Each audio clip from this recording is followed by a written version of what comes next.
C'est un des derniers chantiers du quartier de l'Abatide, la réhabilitation du bâtiment élémentaire de l'école Blanchot. Divisé en deux phases, le chantier est en finition et livraison pour la rentrée scolaire pour la première partie. La seconde vient de commencer avec une livraison prévue dans un an. Ce qui est en train de se préparer, c'est le curage préalable, c'est-à-dire qu'on enlève les éléments qui vont gêner le désamiantage. Le bâtiment va être mis à nu, on va enlever toutes les cloisons, tous les appareils sanitaires, tous les appareils de chauffage, tout va être vidé pour redistribuer les cloisonnements comme cela a été fait en tranche 1. Lorsque le chantier sera achevé, le bâtiment recevra l'ensemble des élèves de la petite section jusqu'au CM2.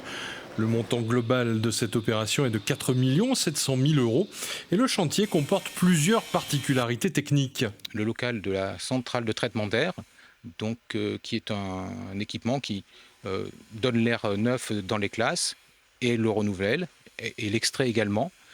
Il y a un module de rafraîchissement adiabatique qui va faire circuler de l'eau froide sur le flux d'air entrant et qui va faire un abaissement de température dans les classes lors des périodes de canicule ou de forte chaleur et donc procurera un meilleur confort aux élèves et aux enseignants. Un soin particulier a été apporté à l'isolation phonique de cet équipement industriel qui partagera son local avec une citerne de 8000 litres destinée à recueillir l'eau de pluie reçue par le toit-terrasse de l'école. Et ces eaux de pluie pourront être utilisées pour l'arrosage des plantations qui vont être mises dans les cours, puisque les cours d'école vont également être rénovés. Alors que les entreprises en sont aux finitions, les enseignants ont déjà investi les classes.